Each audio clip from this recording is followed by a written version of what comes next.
Halo adik-adik, apa kabar kalian semua?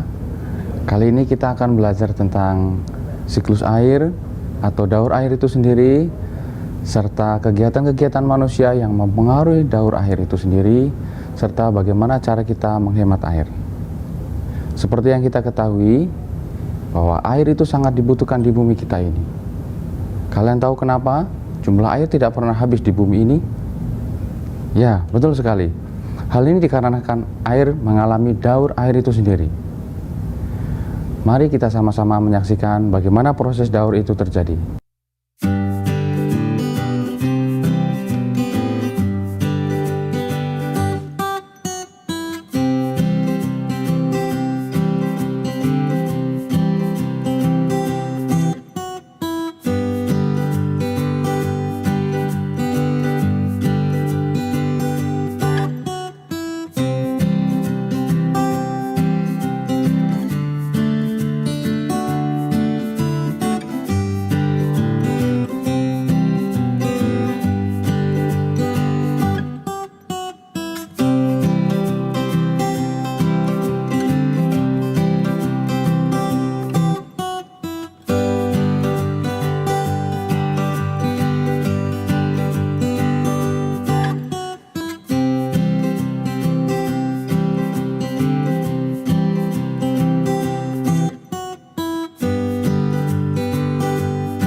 Meskipun air mengalami daur, tetapi ada beberapa wilayah di muka bumi ini yang masih mengalami kekeringan.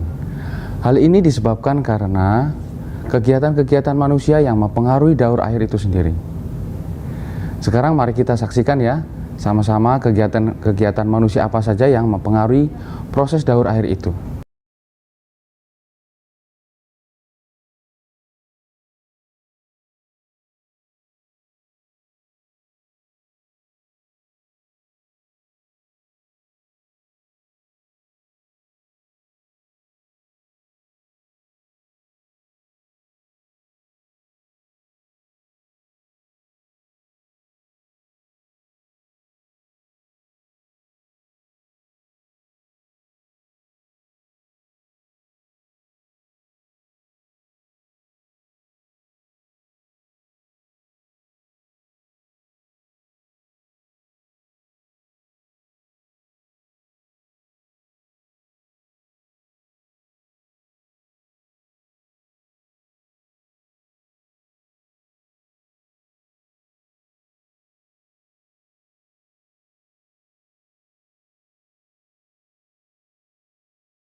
Oke adik-adik, itu saja yang bisa kita bahas dalam pertemuan kali ini.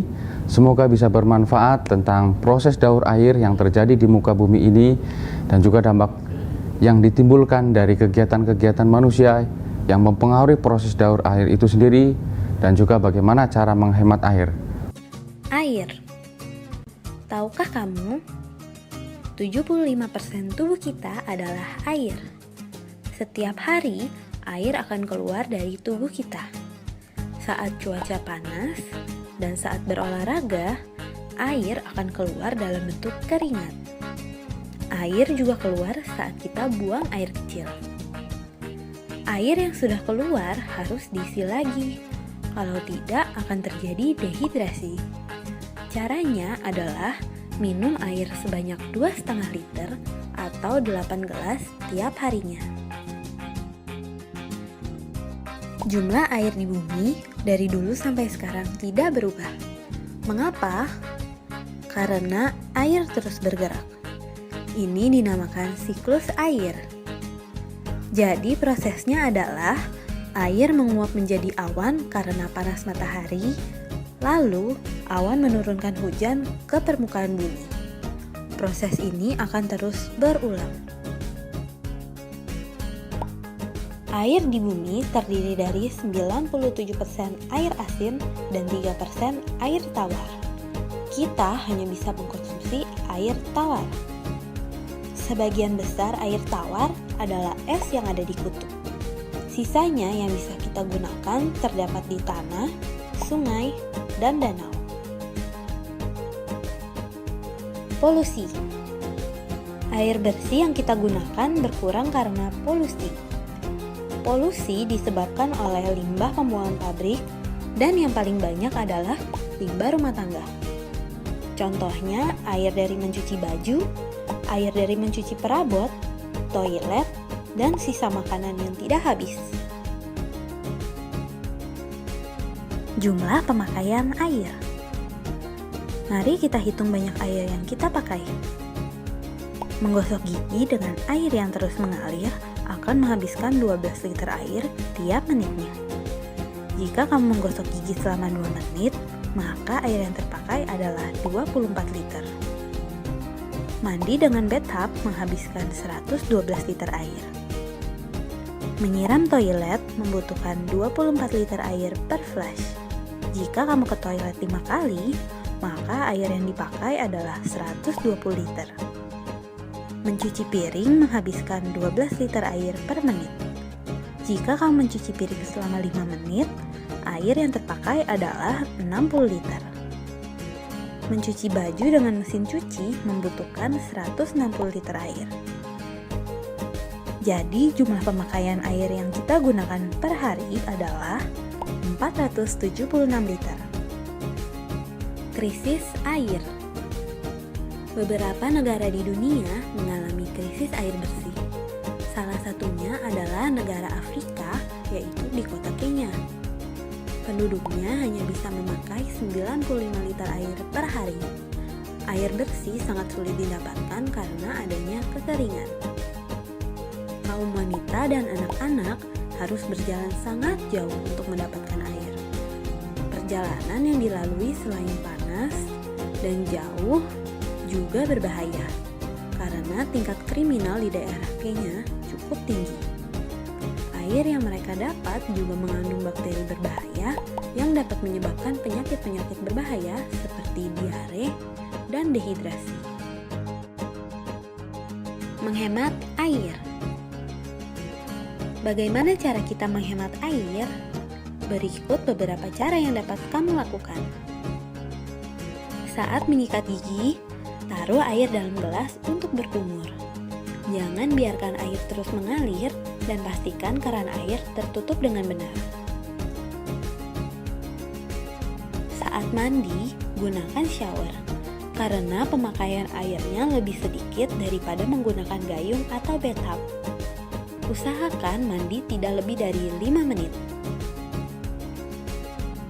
Pastikan cucian baju ibumu penuh sebelum dicuci. Karena air yang digunakan untuk mencuci semua baju sama banyaknya dengan mencuci satu baju saja. Saat mencuci piring, tampung air dalam baskom untuk membilas piring.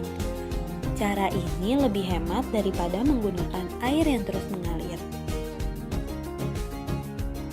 Dengan itu saja, kamu sudah membantu orang-orang yang kekurangan air dan mengubah masa depan mereka menjadi lebih baik. Yuk kita hemat air mulai dari sekarang. Hal ini dilakukan agar kita bisa mewujudkan lingkungan kita yang lebih baik di masa yang akan datang. Terima kasih dan sampai jumpa.